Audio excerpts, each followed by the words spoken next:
Next है हमारा vegetative propagation.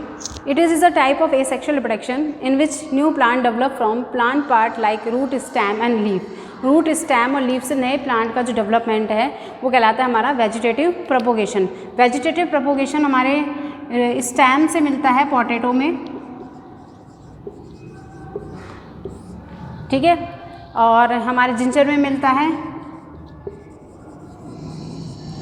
Potato में जो वेजिटेटिव प्रोपोगेटिव यूनिट है वो कहलाती है ट्यूबर, और जिंजर में जो है वो कहलाती है राइजोम. तो it is a type of asexual reproduction in which new plant develop from plant part like root, stem और लीफ. रूट और स्टेम और लीफ से नए प्लांट का डेवलपमेंट जो है वो कहलाता है हमारा वेजिटेटिव प्रोपोगेशन. ये एसेक्सुअल रिप्रोडक्शन का मोड है. प्लांट्स में मिलता है, स्टेम में पोटैटो में ट्यूबर मिलता है, जिंजर में राइजोम मिलता है. पोटैटो जो है, पोटैटो एक स्टेम है क्योंकि इसमें नोड रीजन पाया जाता है.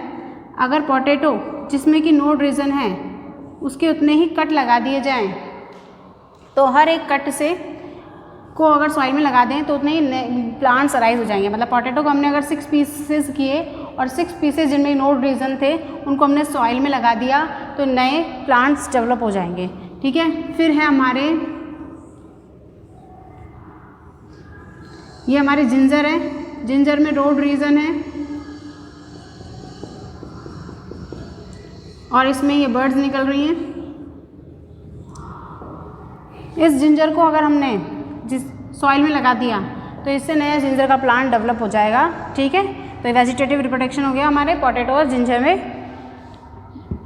नेक्स्ट अगर हम ऑनियन और गार्लिक की बात करें तो ऑनियन और गार्लिक जो होते हैं उनमें बल्ब रीजन होता है जहाँ से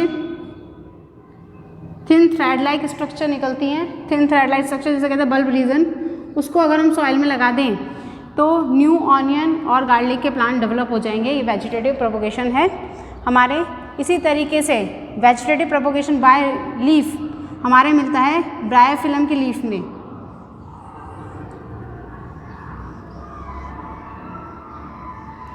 ब्रायोफिलम की में कॉर्नर्स से, ब्रायोफिलम की जो कॉर्नर्स लीफ में कॉर्नर्स से हमारी क्या निकलती हैं, लीफ बर्ड्स निकलती हैं. अगर इस लीफ को, जिससे लीफ बर्ड्स अराइज हुई हैं, और ये लीफ बर्ड्स अगर सॉइल में गिरती हैं तो एक नया ब्रायोफिलम का प्लांट डेवलप हो जाता है. Vegetative propagation by leaf in bryophyllum, जो कि मिलता है हमारे ब्रायोफिलम में. Vegetative propagation by leaf in through leaf birds, ठीक है, ब्रायोफिलम प्लांट में मिलता है. अगर ये लीफ बर्ड सॉइल में गिरती है तो नया ब्रायोफिलम का प्लांट डेवलप हो जाता है. और नेक्स्ट हमारे मिलता है, जैसे कि अगर हम बात करें स्वीट पोटैटो में, स्वीट पोटैटो जो होती है उनमें रूट्स के थ्रू वेजिटेटिव प्रोपोगेशन होता है. टैप रूट अराइज होती है. उस टैप रूट से जो लेटरल रूट्स निकलती हैं स्वीट पोटैटो के अंदर, वो लेटरल रूट जो है फूड स्टोरेज करने के लिए उनमें स्वेलिंग आ जाती है फूड स्टोरेज करने के लिए, और वो जो लेटरल रूट्स हैं वो आगे स्वीट पोटैटो में हमारे कन्वर्ट हो जाती है. यह वेजिटेटिव प्रोपोगेशन बाय रूट. तो हमने वेजिटेटिव प्रोपोगेशन देखा किसी प्लांट पार्ट से, मतलब रूट से, स्टेम से और लीफ से ही नए प्लांट का जो डेवलपमेंट है वो कहलाता है हमारा vegetative propagation.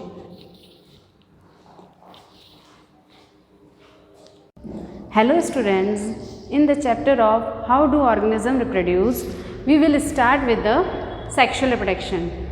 Sexual reproduction involves two types of gametes, male and female, to produce a new organism. Sexual reproduction में क्या होता है, 2 टाइप्स के gametes होते हैं, 2 टाइप के organism होते हैं, मेल एंड फीमेल. उनमें gametes मिलते हैं मेल एंड फीमेल, और वो जो है जब फ्यूज़ होते हैं तो एक नया ऑर्गेनिज्म, गैमेट्स के फ्यूज़न से एक नया ऑर्गेनिज्म प्रोड्यूस होता है सेक्सुअल रिप्रोडक्शन में. 2 पेरेंट्स की रिक्वायरमेंट जिसमें होती है अपोजिट सेक्स के, वो हमारा कहलाता है सेक्सुअल रिप्रोडक्शन. फिर importance of sexual reproduction. Sexual reproduction की क्या इंपॉर्टेंस है? Sexual reproduction causes variation among organism.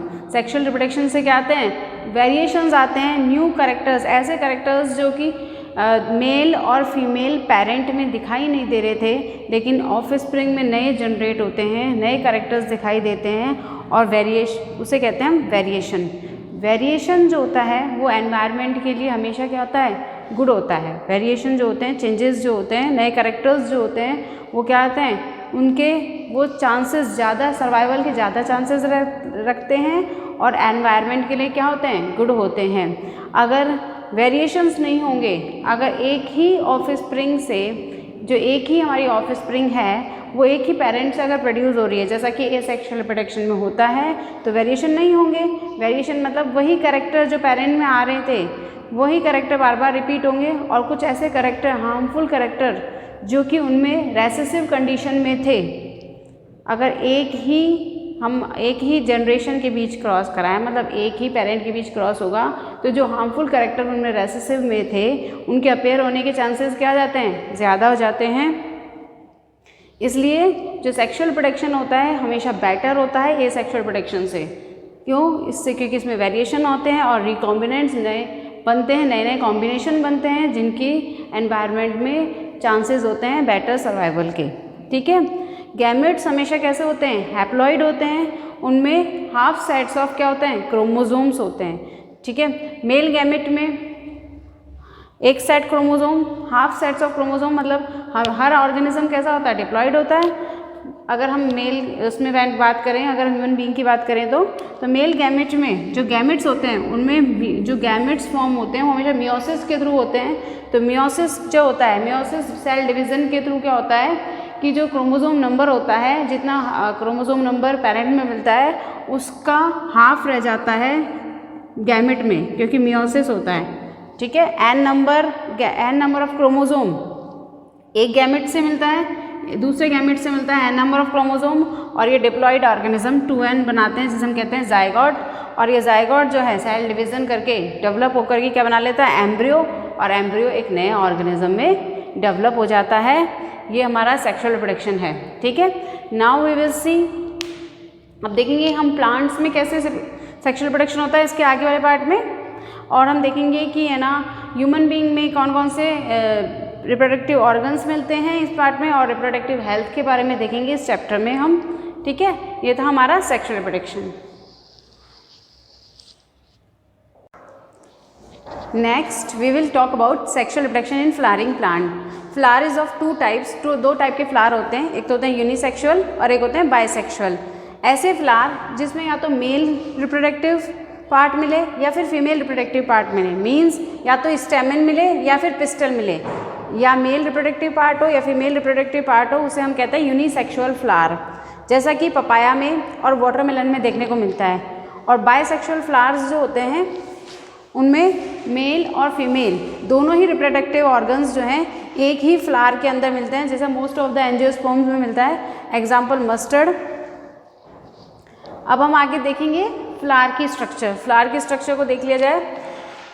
Flower में दो टाइप के पार्ट्स होते हैं, एक तो होता है एसेसरी पार्ट्स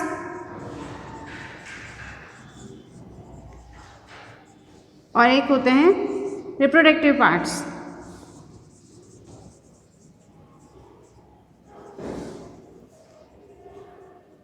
एसेसरी पार्ट्स में हमारे आते हैं जो फ्लावर के नीचे ग्रीन कलर की स्ट्रक्चर होती है वो कहलाती है सेपल, और ये है हमारे एसेसरी पार्ट।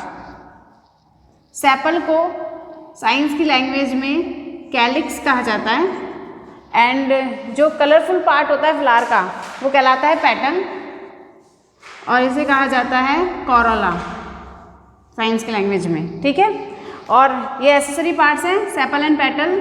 अगर हम रिप्रोडक्टिव पार्ट की बात करें तो रिप्रोडक्टिव पार्ट जो है वो मेल रिप्रोडक्टिव पार्ट कहलाता है एंड्रोशियम,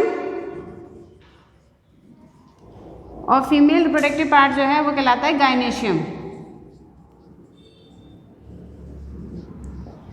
एंड्रोशियम जो मेल रिप्रोडक्टिव पार्ट है उसकी फ्लावर में जो सिंगल यूनिट होती है वो कहलाती है स्टेमन। ये स्टेमन है, एक सिंगल, पूरे को तो एंड्रोशियम कहेंगे मेल रिप्रोडक्टिव पार्ट को, और जो इसमें एक सिंगल यूनिट की अगर हम बात करेंगे तो उसको कहेंगे स्टेमन। और स्टेमन जो है उसके टू पार्ट्स होते हैं।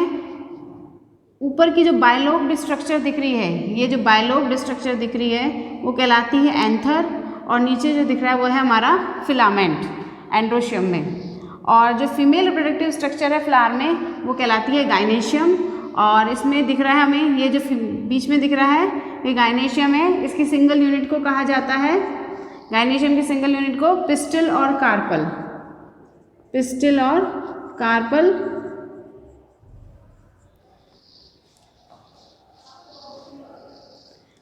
पिस्टिल और कार्पल जो है इसके 3 पार्ट्स होते हैं। एक तो है अपर जो पार्ट होता है जहाँ पर पोलन ग्रेन जो है आता है उस पार्ट को कहा जाता है स्टिग्मा, और जो लॉन्ग ट्यूब लाइक स्ट्रक्चर होती है वो कहलाती है स्टाइल, और नीचे बल्ज पार्ट जो होता है वो कहलाता है ओवरी, और ओवरी जिस पार्ट पर सिचुएटेड होती है वो पार्ट कहलाता है हमारा थैलेमस। ये हमारे हो गए फ्लावर के स्ट्रक्चर, जिसमें हमने देखे 2 टाइप के पार्ट्स, एक्सेसरी पार्ट्स और रिप्रोडक्टिव पार्ट्स। ठीक है, रिप्रोडक्टिव पार्ट में हमने देखा androecium male reproductive part, female reproductive part हमने देखा गायनेशियम, और इसकी सिंगल यूनिट को नेम दिया स्टेमन, और फीमेल रिप्रोडक्टिव की सिंगल यूनिट को नेम दिया पिस्टिल, और फिर हमने स्टेमन के 2 पार्ट्स देखे एंथर एंड फिलामेंट, और हमने गायनेशियम के 3 पार्ट्स देखे stigma, style and ovary.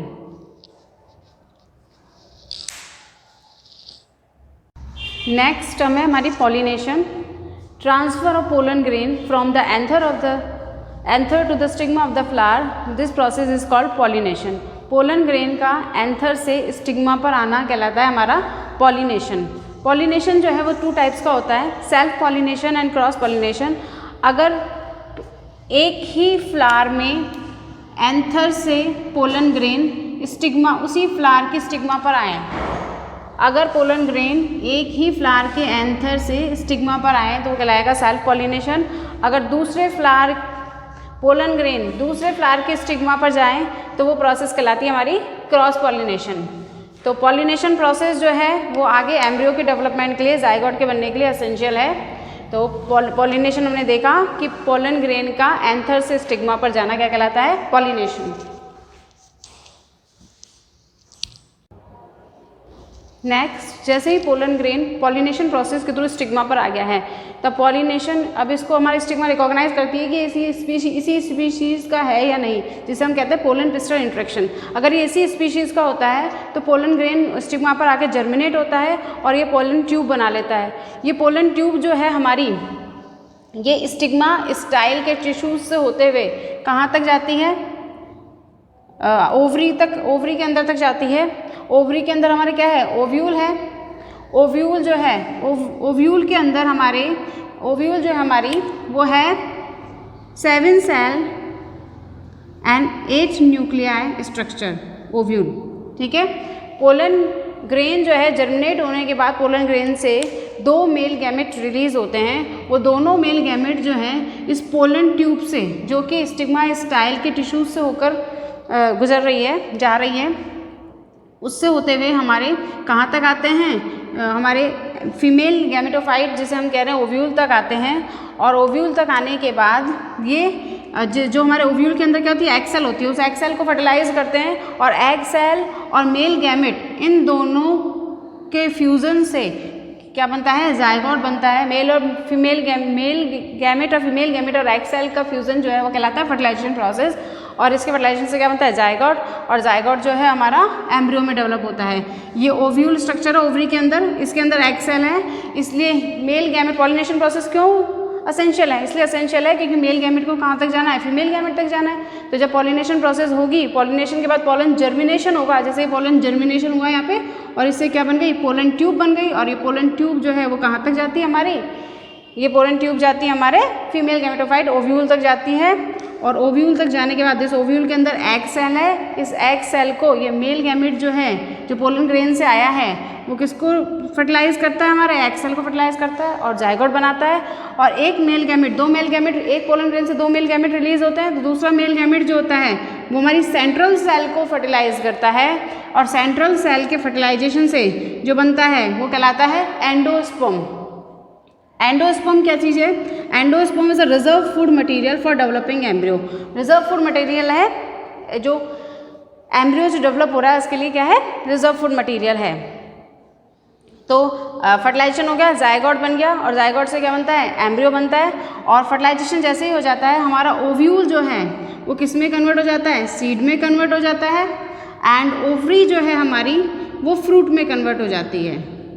And sepal and petal जो एक्सेसरी पार्ट्स हैं वो फॉल ऑफ हो जाते हैं, बाकी हमारा ये फर्टिलाइजेशन हो जाता है। तो फर्टिलाइजेशन के बाद हमारा ओव्यूल जो है सीड में कन्वर्ट होगा। सीड के अंदर क्या रहता है, एम्ब्रियो रहता है, मतलब जर्मिनेशन की जैसे ही उस सीड को हम सॉइल में डालते हैं तो जर्मिनेट होकर एक न्यू प्लांट ऑर्गेनिज्म डेवलप कर सकता है। ठीक है, अब हम नेक्स्ट हम देखेंगे सीड की स्ट्रक्चर।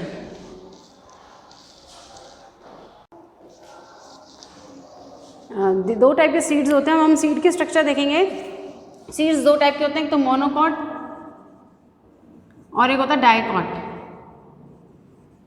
मोनोकॉट जिनमें 1 कोटाइलोडॉन मिले उन्हें कहते हैं मोनोकॉट सीड, जैसे मेज में मिलता है। डाइकॉट सीड जिनमें 2 कोटाइलोडॉन्स मिलते हैं वो कहलाते हैं डाइकोटाइलोडॉन सीड्स। ये डाइकोटाइलोडॉन सीड है, इस डाइकोटाइलोडॉन सीड्स में ये एम्ब्रियो है। इसमें जो प्रिम्यूल स्ट्रक्चर, जब ये जर्मिनेट होता है एम्ब्रियो, तो इसमें जो प्रिम्यूल स्ट्रक्चर है वो स्टेम पार्ट को डेवलप करती है, और जो रेडिकल स्ट्रक्चर है वो रूट पार्ट को डेवलप करता है। ये हमारा था सीड की स्ट्रक्चर।